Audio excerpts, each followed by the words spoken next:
নমস্কার বন্ধুরা, আমার ব্লগে আপনাদের সকলকে স্বাগত জানাই। আমি তারক মজুমদার। আজকে আপনাদেরকে নিয়ে এসেছি নদিয়া জেলায় অবস্থিত পোড়া মায়ের মন্দির। নদিয়া জেলা নবদ্বীপকে বলা হয় মন্দিরের শহর। এর মধ্যে ভীষণ উল্লেখযোগ্য পোড়া মায়ের মন্দির। নবদ্বীপ বেড়াতে এলে পোড়া মায়ের দর্শন না করে কেউ ঘরে ফেরেন না। পোড়া মায়ের মন্দির সম্পর্কে অনেক কথা প্রচলিত আছে।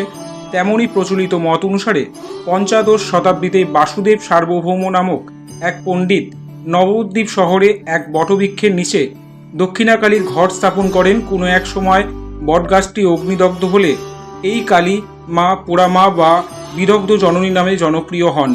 আবার অন্য একটি মত অনুসারে জানা যায় বাসুদেব সার্বভৌমের অনেক আগে জনৈক রামভদ্র সিদ্ধান্ত বাগীশ দক্ষিণাকালীর সাধক ছিলেন। গোপাল মন্ত্রে সিদ্ধ অন্য এক পণ্ডিতের সাথে তার শাস্ত্রীয় বিচার হয়। পরাজিত ব্যক্তি বিজয়ীর মন্ত্রশিষ্য হবেন। উভয় এই প্রতিজ্ঞাবদ্ধ ছিলেন।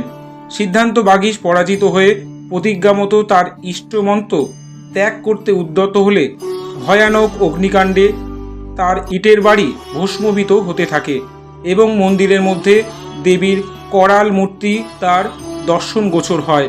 মন্ত্রশোভিত জল ছড়িয়ে আগুন নিভিয়ে সাধক নিজে বেঁচে যান এবং তার মন্দিরের দুখানি মাত্র ইট অবশিষ্ট থাকে।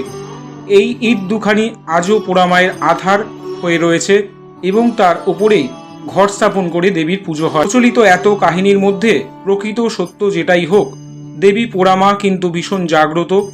পোড়া মা নবদ্বীপের অধিষ্ঠাত্রী লৌকিক দেবী।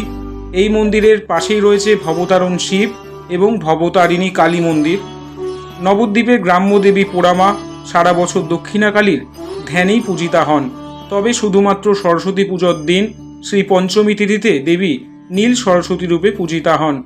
সারা বছর এখানে পুজো দিতে এবং দর্শন করতে দর্শনার্থীর ভিড় লেগেই থাকে।